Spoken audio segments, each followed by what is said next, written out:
Hello everybody. Walk and talk with doctor Joshi इसके 18वें episode में आप सबका स्वागत है। और नई बात यह है कि डॉक्टर जोशी जो हैं अब सैटरडे को मेरे साथ मॉर्निंग वॉक किया करेंगे।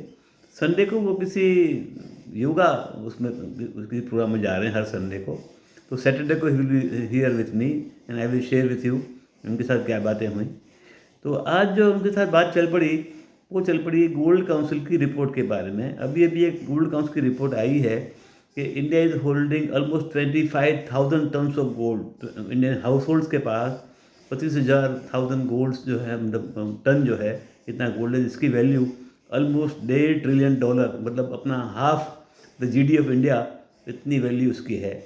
तो मैंने कहा डॉक्टर साहब ये बताइए कि इतना सोना इंडिया पे आया कहाँ से, इंडिया में पैदा तो होता नहीं है।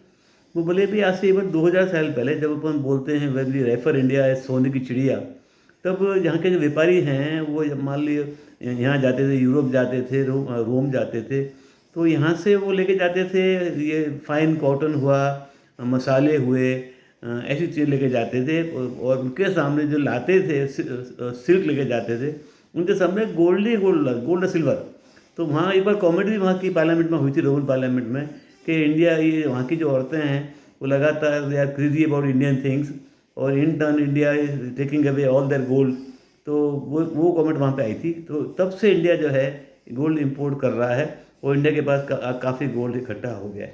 तो डॉक्टर जोशी ये कहते हैं कि भाई अभी जो है, अभी तरीका ये अच्छा रहेगा कि जिनके पास में एक्सेस गोल्ड पड़ा हुआ है अच्छे घरों में, उनसे कैसे निकलवाया जाए और गोल्ड का इंपोर्ट जो है वो कम से कम किया जाए। अब छोटे जो अभी अपकमिंग है उनको तो गोल्ड चाहिएगा।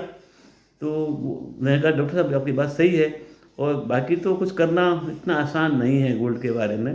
तो गोल्ड जो है, मतलब बड़े लोग जो हैं वो कम से कम बाई करें, वो देखना पड़ेगा। छोटे लोगों को तो गोल्ड आगे जाके लेना ही है।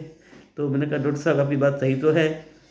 चलिए मैं आपको डॉक्टर साहब से कहा कि मैं अपने देखने वालों को ये कन्वे कर देता हूँ कि India is holding almost 25,000 tons of gold, almost equal to half the GDP of India.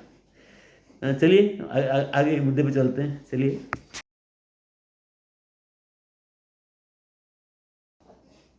आज सुबह घूमते हुए मैंने डॉक्टर जोशी से कहा कि अभी पेपर्स में कुछ रिपोर्ट्स आ रहे हैं कि सुप्रीम कोर्ट का जो कॉलेजियम होता है जजेस की अपॉइंटमेंट के लिए, उनकी कंप्लेन है कि उसने कुछ 11 नाम सजेस्ट किए हैं गवर्नमेंट को। तो गवर्नमेंट ने ना तो उनको अपॉइंट किया है, ना ये बताया है कि वो क्यों ऐसा नहीं कर रहे हैं। इधर से इंडिया के अंदर में जो पेंडेंसी है कोर्ट्स में केसों की, बहुत ज़बरदस्त है। अकेले सुप्रीम कोर्ट में 71,000 केसेस पेंडिंग हैं। और ये जो हाई कोर्ट्स हैं उसमें 59 लाख केसेस पेंडिंग हैं। और छोटी कोर्टों में जो है 4.1 या उससे ज़्यादा, सब लगे 4.5 करोड़ केसेस इंडिया में पेंडिंग हैं कोर्टों में। तो इंडिया को तो बहुत सारे जजेस चाहिए भाई। मैंने कहा डॉक्टर साहब ये बताइए कि ये क्या चल रहा है, क्या होगा इसका, इतने जजेस अगर कम रहेंगे तो जस्टिस कैसे पूरा होगा इंडिया में। तो डॉक्टर साहब बोले भाई इसमें जो है शुरू से कुछ इंडिया के एक हार्ड लक की हैं। जैसे कभी कभी सभी लोग बोलते हैं भाई ये मौसम आज कैसा है। अब मौसम की बात तो करते हैं लेकिन मौसम के बारे में कुछ कर तो नहीं पाते हैं।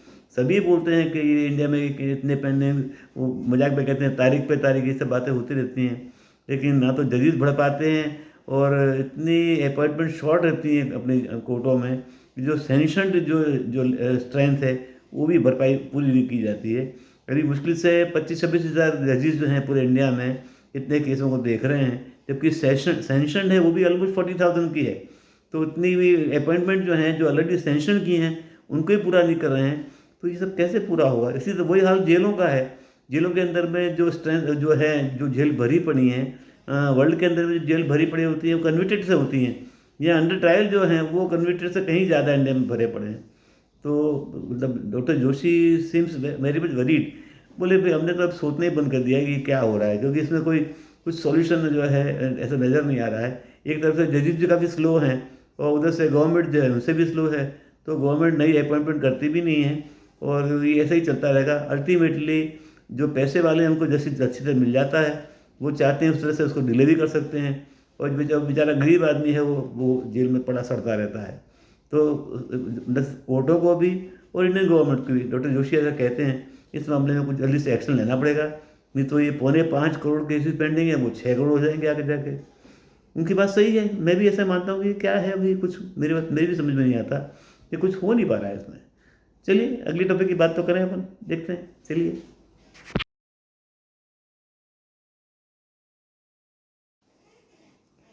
आज फिर आगे चलते चलते मैंने डॉक्टर जोशी से बात की नॉर्थ ईस्ट के बारे में। कुछ दिनों से अखबारों में आ रहा है, जैसे एक ज्योति सिंधिया उनका भी एक आर्टिकल था कि भाई काफ़ी एयरपोर्ट वगैरह बढ़े हैं। मैंने कहा डॉक्टर साहब बताइए कि आपको क्या लगता है, what about north east India, क्या हुआ है वहाँ पे। तो डॉक्टर साहब बोले इसमें कोई शक नहीं है कि मोदी जी को इसका श्रेय देना पड़ेगा। 2014 में जब वो आए तो ये नॉर्थ ईस्ट में खाली 9 एयरपोर्ट थे, अब वहाँ 16 हैं। और एयर ट्रैफिक भी जो है वो मोर देन डबल वहाँ पे हो गया है। ये तो वही खाली एयर ट्रैफिक की बात हुई, चलिए।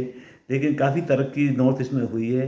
और जिसको कहेंगे कि नॉर्थ ईस्ट जो इंडिया है पूरा जो है वो बाकी इंडिया के साथ में काफ़ी हद तक मेन स्ट्रीम में आ गया है। पहले ऐसा होता था कि वहाँ के बारे में सुनते थे कि भाई नागालैंड में लड़ाई हो रही है, यहाँ मणिपुर में कोई ब्लॉकेड चल रहा है, यहाँ लड़ाई हो रही है, वहाँ लड़ाई हो रही है। अभी ये सब बातें बहुत कम हो गई हैं। And definitely north east India is a part of main India. और इसका काफ़ी श्रेय जो है मोदी जी को जाना चाहिए। कुछ 500 करोड़ का बजट भी इन्होंने अलग इसके लिए अलग से सेंक्शन किया था। और सब मिनिस्टर्स को उन्होंने हिदायतें दे रखी थी, they must concentrate on north east part. तो ये डॉक्टर जोशी कह रहे थे कि भाई इनका श्रेय तो डॉक्टर मोदी साहब को जाता है, कोई इसमें शक नहीं है। आसाम जो है, जैसे पहले आसाम ऐसा लगता था कहाँ पे आया, अब तो जैसे दूसरे स्टेट हैं ऐसे आसाम लगता है। भले इसकी बस्ती थोड़ी कम है बट आसाम इज़ मोर और लेस बिल्कुल regular, it's a part of India. और वहाँ की बस्ती मोर देन 3 करोड़ तो है ही। और छोटे छोटे जो स्टेट्स हैं, फिर मिज़ोरम हो, नागालैंड हो, सब जगह टूरिज़्म बढ़ रहा है। और इन सब का श्रेय मोदी जी को जाना चाहिए। ये मतलब उनको, हालांकि हो सकता है कि थोड़ा सा उनका पॉलिटिकल इंटरेस्ट है ये सब करने में, लेकिन it has really yielded wonderful result for the local people there. और वहाँ पर टूरिज़्म काफ़ी बढ़ रहा है, लोग जा रहे हैं। हम सुनते नहीं थे कि कोई मेघालय जा रहा है, यहाँ जा रहा है, वहाँ जा रहा है। वो really it has really taken wings, उनकी ये बोलते हैं जो अखबार में आ रहा है, वो अच्छी बात है डॉक्टर जोशी बोले। And we should be proud about that कि एक अलग से जो हिस्सा पड़ा हुआ था वो काफ़ी हद तक इंडिया के मेन स्ट्रीम में आ गया है। It's very much part of India now. Doctor जैसी जो अच्छी बात है।